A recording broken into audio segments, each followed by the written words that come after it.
దొరికిపోయినావు, తప్పించుకోలేవు అనే మాట కూడా రేవంత్ రెడ్డికి చెప్తూ కేంద్రాన్ని మళ్ళీ డిమాండ్ చేస్తా ఉన్నాను నేను. తక్షణమే ఆదేశించండి, ఒక క్షణం కూడా ఆలస్యం చేయకండి, ఆదేశించండి.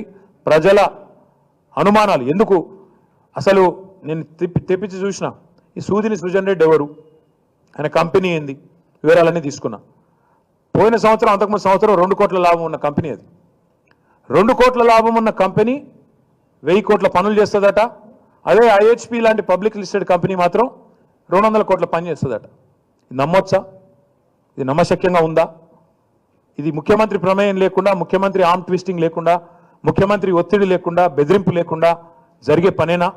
ఇంతకంటే ఓపెన్ అండ్ షట్ కేసు ఉంటుందా? ఆలోచించాలని చెప్పి నేను కోరుతా ఉన్నా. తప్పకుండా ఈ విషయంలో నిగ్గు తేల్చాల్సిందిగా మళ్ళొకసారి కేంద్ర ప్రభుత్వాన్ని డిమాండ్ చేస్తా ఉన్నా. Thank you. వాళ్ళకి ఇష్టమున్న సంస్థతో చేసుకోమను, ప్రజల పైసలు కాపాడమను.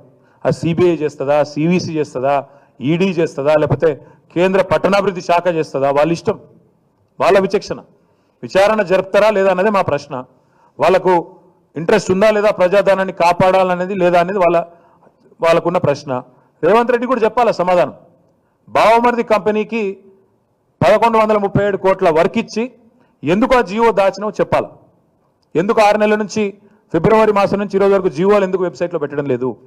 నిజంగా దాచాల్సిందేమీ లేకపోతే, దాచేదేమీ లేకపోతే 2 కోట్ల కంపెనీకి 1000 కోట్ల వర్క్ ఇచ్చి, 2 కోట్ల లాభం ఉన్న కంపెనీకి 1000 కోట్ల వర్క్ ఇచ్చి, 1137 కోట్ల వర్క్ ఇచ్చి ఎందుకు ఇవాళ దొంగకు తేలిగుట్టినట్టు ఈ వ్యవహారం చేస్తున్నాడు రేవంత్ రెడ్డి కూడా సమాధానం చెప్పాలి.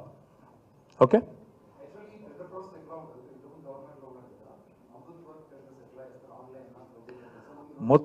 మొత్తంగా నేను అనేది ఒకటే బ్రదర్, ఒకసారి కేంద్ర ప్రభుత్వం ఇందులో, ఎందుకంటే వాళ్ళ పైసలు ఇవి, స్పష్టంగా విచారణ జరిపిస్తే మొత్తం పూసగుచ్చినట్టు, ఇప్పుడు నువ్వు అడుగుతున్నా కానీ చాలా అనుమానాలు ఉన్నాయి, అన్నీ కూడా పూసగుచ్చినట్టు బయటకు వస్తాయి.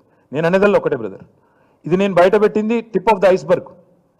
1137 కోట్లది మాత్రమే దొరికింది బయటికి.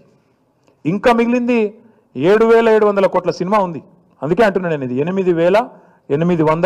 8888 కోట్ల కుంభకోణం. 8888 మొత్తం 8888 కోట్లు ఏదైతే ఉందో ఇది మొత్తం నిగ్గు తేల్చాలంటే మొదలు ఫస్ట్ రద్దు చేయండి, అన్ని టెండర్లు రద్దు చేయండి.